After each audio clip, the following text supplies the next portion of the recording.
চলছে শীতকালীন অধিবেশন আর নিয়ম মেনেই অধিবেশনের আগে সর্বদলীয় বৈঠক হয় আর ইতিমধ্যেই এই বৈঠকের কিন্তু ডাক পড়েছে।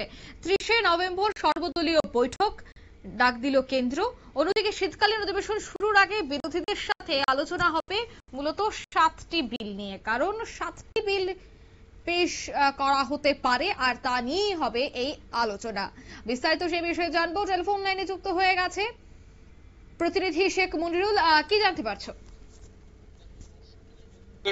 এবার তোমার জমজমাট ছিল সংসদের উভয় কক্ষ, এবং সংসদের উভয় কক্ষে শাসক বিরোধী যে তরজা সেটা প্রত্যক্ষ করেছিল গোটা দেশবাসী। বিরোধীরা ঐক্যের সঙ্গে কিন্তু শাসক দলের বহু বিল পেশ করা কিন্তু আটকে দেয়।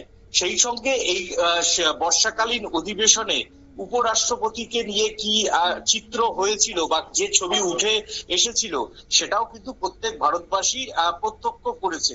তবে এবারে শীতকালীন যে অধিবেশন সেটা কিন্তু শীতকালীন অধিবেশনের দিনের সংখ্যা অনেকই কমিয়ে এনেছে কেন্দ্র, জানিয়ে কিন্তু কেন্দ্রের সমালোচনায় বিরোধীরা।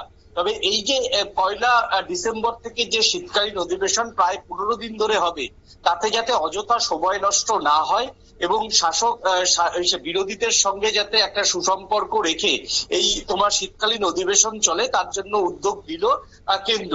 এটা প্রত্যেকটা অধিবেশনের আগেই সর্বদলীয় বৈঠক হয়, এবারও তার ব্যতিক্রম হলো না। 30শে নভেম্বর সর্বদলীয় বৈঠক হবে, কিন্তু প্রশ্ন হচ্ছে কেন 30শে নভেম্বর এত দেরি করে সর্বদলীয় বৈঠক ডাকলো?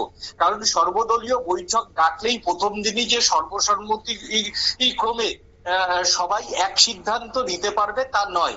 বিশেষ করে যখন বিরোধীরা স্ট্রং থাকে তখন সর্বদলীয় বৈঠক দেখা গিয়েছে অতীতে যে কোনো অধিবেশনের আগে 2-3টে তোমার সর্বদলীয় বৈঠক হয়েছে।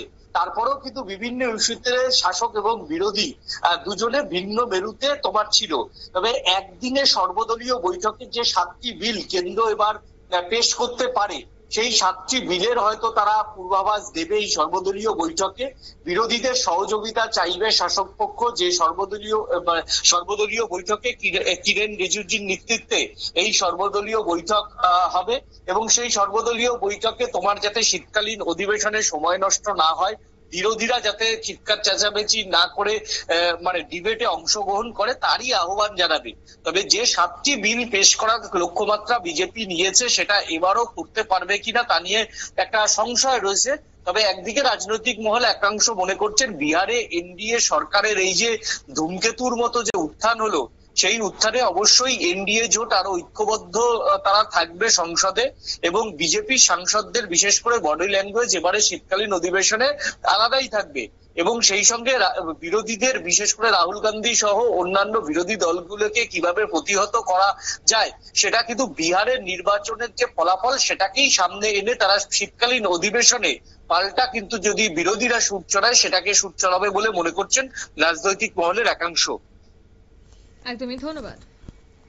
অর্থাৎ এই 7টি বিল নিয়ে যে আলোচনা হবে সেখানে সর্বদলীয় বৈঠকে প্রত্যেকে সম্মতি প্রদান করবে কিনা সেটাই দেখার, কারণ 30শে নভেম্বর কিন্তু সর্বদলীয় বৈঠকে ডাক দেওয়া হয়েছে এবং সূত্রের খবর মূলত 7টি বিল নিয়ে হতে পারে আলোচনা। নিয়ে নিচ্ছি ছোট্ট একটি বিজ্ঞাপন বিরতির সঙ্গে থাকুন।